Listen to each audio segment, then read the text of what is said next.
Hi everyone, it's Darlene. Welcome back for another card video. Today I'm using my Favorite Things Happy Pandas set to create this cute flop card, which has a special die that makes it work. So let me show you what it looks like.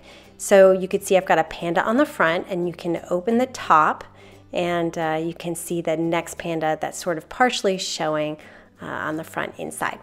So here is the Happy Pandas set. It's got a bunch of different pandas. I've used this on many cards. Here is the flop circle die by My Favorite Things, and this is what makes it work.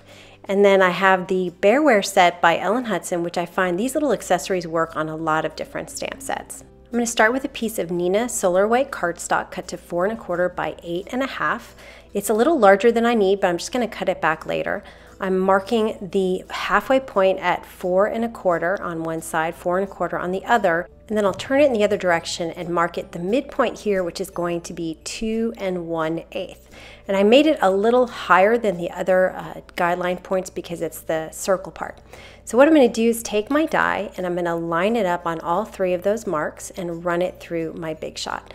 And this is how it comes out. And remember, I told you that my cardstock was a little large, so I'm just measuring 5 1/2 total for the height of the card, and I'll cut it. That way I can fit it into an A2 size envelope. So here is what it looks like when it's all finished. I'm also going to cut a piece of cardstock for the front of my card.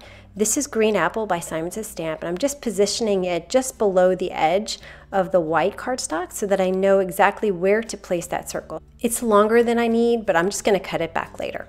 I'm going to do my stamping now, so I'm going to put my panda on the inside, just making sure that you can see from his arms up when I have the card folded. And I'm going to ink this up with some Memento Tuxedo Black ink. And then I'm going to take the banner, I'm going to have him hold the banner, just position it right, and then put it into my MISTI and stamp that also with Memento. And then while I'm in here stamping, I'm going to put my sentiment in there as well.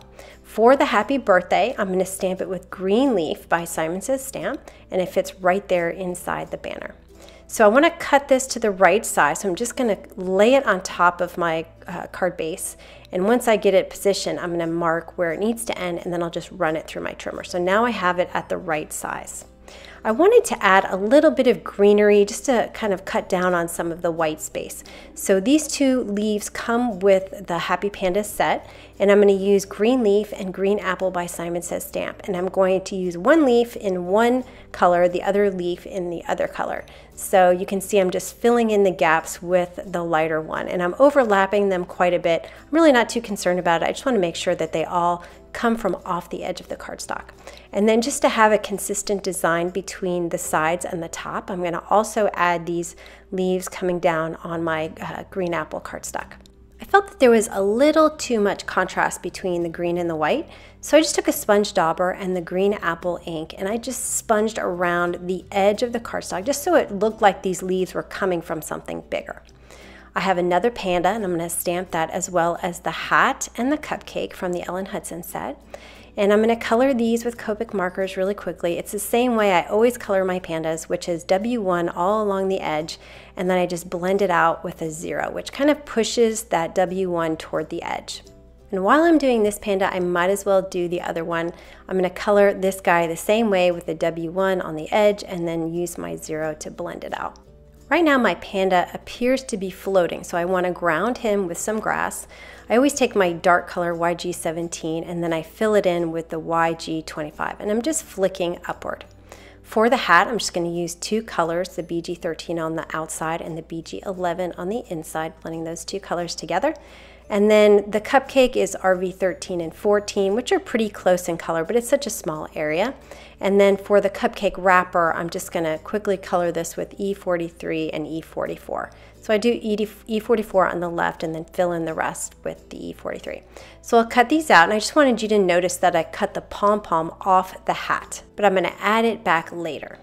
My front green panel is a little empty, so I'm going to stamp this bamboo that comes with the set. I'm going to stamp it first with the Green Apple, and then I'm going to mask the bottom part right where the Green Apple ends. And I'm going to ink this up with some Green Leaf. And I wanted to, because it's the same stamp, I just want to make it a little bit lower so that it didn't look like it's the same stamp. So I'm going to stamp that, and then also I'm going to add just one to the other side in that same Green Leaf, the darker color. And that's all I'm going to do on this panel for now. I'm going to put some tape runner on the back and add it to the front of my card. Next, I'm going to add my panda, so I'm just going to put some two-way glue on the back and place him right in front of those bamboo branches. And then I'm going to add his hat. And then I decided to go ahead and add the grass before I put my cupcake on. I'm doing the same thing I did with the panda on the inside, just flicking upward with these two green colors. And I also added it at the bottom of the bamboo on the right-hand side as well. So I'll put some two-way glue now on my cupcake and place it right there next to the panda. And then I'm going to add back that pom-pom with a gold gel pen. So I'm going to write over the black ink of the pom-pom that's still on my hat, and then add some more on the green cardstock. And because it's a gel pen, it goes on top of the black really easily. If I flip my card over, you see that the Copic markers bled through the back. So I cut another piece of green apple with that same flop card die, and I added it to the back, and I had it a little bit long, so I'm just going to cut off the excess with a scissor. And that is the card for today. I love these pandas, they're so cute. And the green apple cardstock is just the perfect color to go with them. So anyway, I hope you enjoyed that, and I will see you next time. Thanks for watching.